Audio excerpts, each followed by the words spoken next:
Hi everyone. I'm Carmen Rios, the managing digital editor at Ms.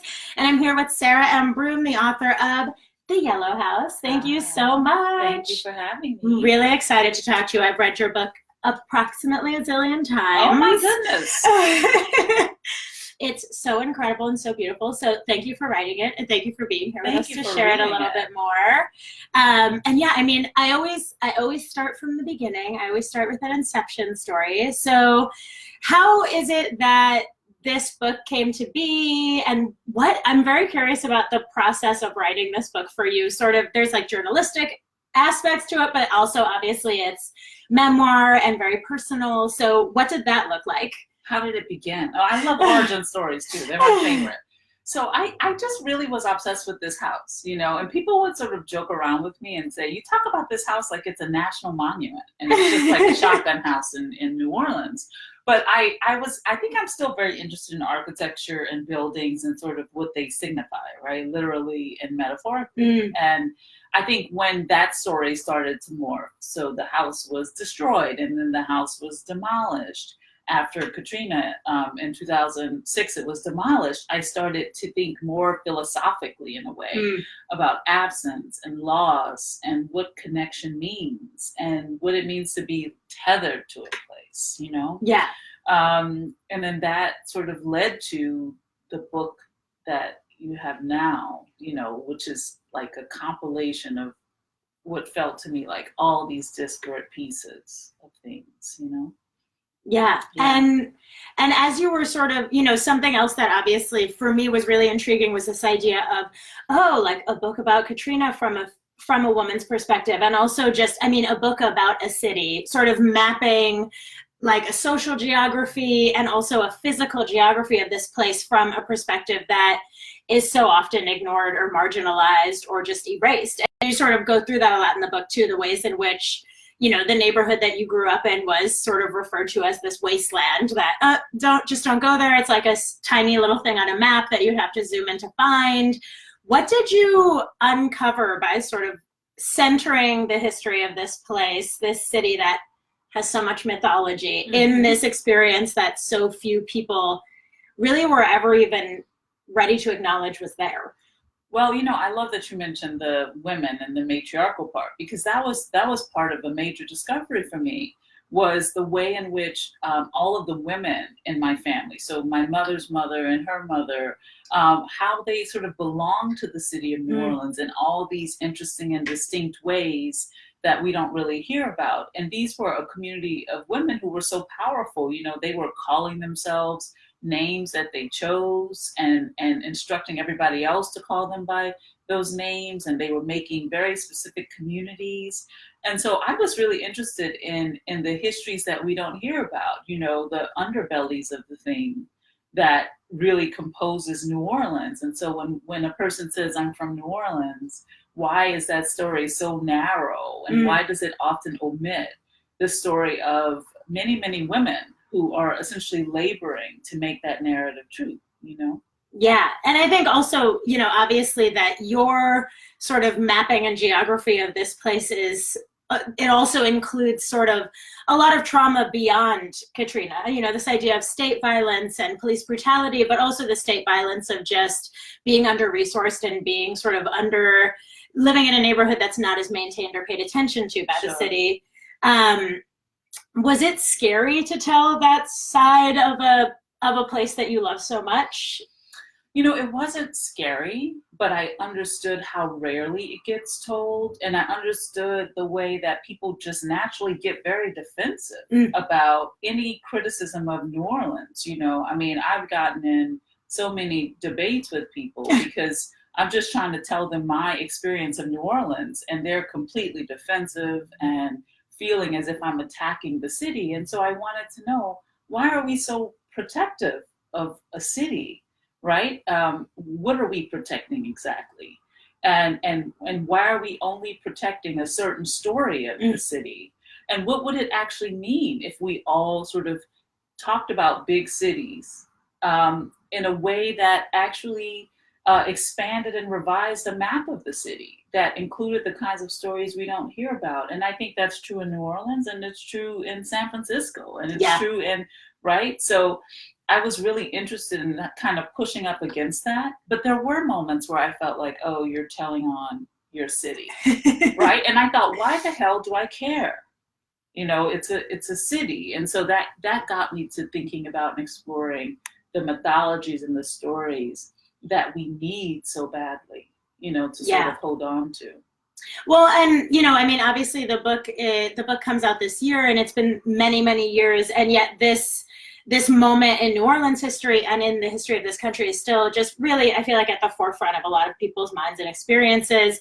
What do you think this story has to offer us right now in this present day to sort of instruct us on where we've gone wrong in the past and the things about our past that we have to reckon with, but then also, like, how do we finally change that narrative, not, of these cities and these places? Well, I think one thing that I think a lot about every single day is what's happening with global warming, with climate. I was thinking before I came here about what's happening in Houston right this minute with flooding, and the way in which, for instance, in New Orleans, when Hurricane Barry was approaching, all these sort of images that felt a lot like Katrina images came to actually stand in for a real conversation. The images were sort of presented in lieu of an actual conversation about what's structurally wrong with the city, right? And the levels of official negligence that mean that there still isn't protection, right? That the city isn't actually engaging with how to actually move forward and evolve in this new world that all of us live in and are going to be affected by. And so what concerns me, I think, is that there's going to be so much global displacement and migration across states, beyond the US. And the problem with telling mythologies is that you're not actually dealing with what's real, the reality of a thing. And you sort of stay in this kind of amnesia. And that seems to me a very American problem these days, right? And so if we're going to interrogate it, I think we have to look at things straight on. And in a way, the teenagers are teaching us how to do it. Yeah. Well, and I loved the way you talked about the Yellow House living on through your family and your community that had surrounded you when you lived there, and just all of this history that really resided in that place. What do you hope? I feel like this book is an extension of that, carrying on of that legacy, right? So what do you hope the impact of unearthing these stories and bringing them out there will be? Well, I think for me, there's a very practical thing that's happening, which is that no books exist about the area of New Orleans where I grew up, which is New Orleans East. And, there are 70,000 people living there. So those are people who, even though they're not in the New Orleans of most people's imaginations, they live in a real place. Yeah. And so the sort of addition of this story to the greater story of what it means to be from New Orleans is huge for me. And I hope it sort of opens a door where many, many more people come behind and add to that story, right? Because I'm only writing a sliver of it.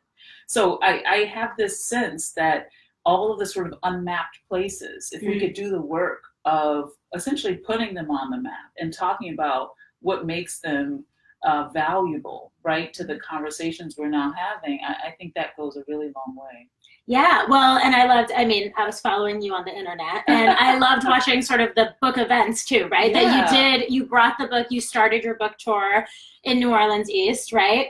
And so what has the reception been like sort of at home and elsewhere as the book makes its way and the Yellow House's story makes its way out into the world? Well, that's been the best part for me, is seeing the book get into readers' hands and seeing the book become, in a way, not my story anymore, but the story of all these other people who have connection to place or to a house, or who have, all these incredible stories of geography and history. And the moment in New Orleans when I was giving the book out in a po' boy shop was absolutely the greatest tour of it, because I felt like these were people who otherwise may not have heard of the book. And I essentially wrote the book for those people, I felt. And so that was very cool. Yeah. And I mean, your journey in the book takes you not only across New Orleans, but also around the world. You know, you're in Burundi and you're sort of residing in all of these places, and you talk about the tug of New Orleans always bringing you home. And I'm just wondering if sort of writing it all down and getting it all out and letting it into the world, has writing this book brought you a little bit closer to finally figuring out and finding home? You know, in a way, it agitated all of my ideas about home. Now I'm even more confused about what it means. But I love that, because when I feel that, then as a writer, it's something else for me to explore, right? So what's off kilter now? I'm asking myself, right? Yeah. But I think that the way that I think of home now is so much more complicated. It's like a series of feelings, or you know, a collection of things that give me a sense of home. But I don't feel that I need to be so tethered to a specific place in the same way. Yeah. Know? Well, and, you know, is there something you hope is next in the story of your city, or do you know sort of what stories you're eager to tell next? So I feel like the thing I learned writing this book is that all stories are climate stories. And so that's the thing I'm really interested in thinking a lot about. And then the thing that I miss so much is reporting. I realized doing this book that I'm really at heart a reporter. I love to do archival research and reporting. So the stuff I'm working on now is very sort of repertorial and also like has a lot of archival stuff in it. But that's all I can say, because I don't want to, you know, destroy the little fragile web I'm building. No, totally. And I mean, I think that's also true, because as I'm reading this book, I'm also thinking about so many of the, you know, like you referenced Houston, I was thinking about Puerto Rico too, this idea that there's this, and I think, you know, in this book, we see some of these cycles, right? We see how this cycle of racism shapes the myth of New Orleans, and how that myth then shaped the experiences that happened after Katrina and, you know, the response. And similarly, I think we see that sort of same cycle repeating in these other situations where women are disproportionately impacted, people of color, poor people. And I'm curious, as a reporter, as someone who like digs into issues at that level as well, do you think that there is a solution sort of heading forward into this year we're about to head into? Do you feel like there were specific like structural changes or policies that could have really changed the way this story not ended, but the way it unfolded? Well, it's so complicated, right? Because the thing that I discovered was that so many of the systemic injustices were literally baked into the soil, that this was so historical. And so it's interesting to think about, because I feel like we have to go really far back, almost to the beginning, to the kind of roots, right? To the sort of initial genocidal tendencies in order to make some change that will be lasting and worthwhile. And the question is, are we up for that? And how do we do it, right? And so in a way, that's also the relief of being a writer, is that maybe I don't have the answer, but I can sort of push and try to get underneath the thing and try to find maybe new questions that we could be asking ourselves, so that collectively we can be sort of moving towards something, right, big and long lasting. But this is also a very old story. Yeah. And in a way, I'm tired of telling it. You know, so many people who are writers, who are thinkers, have been essentially saying the same thing. Yeah. And so I wonder, when will anyone listen?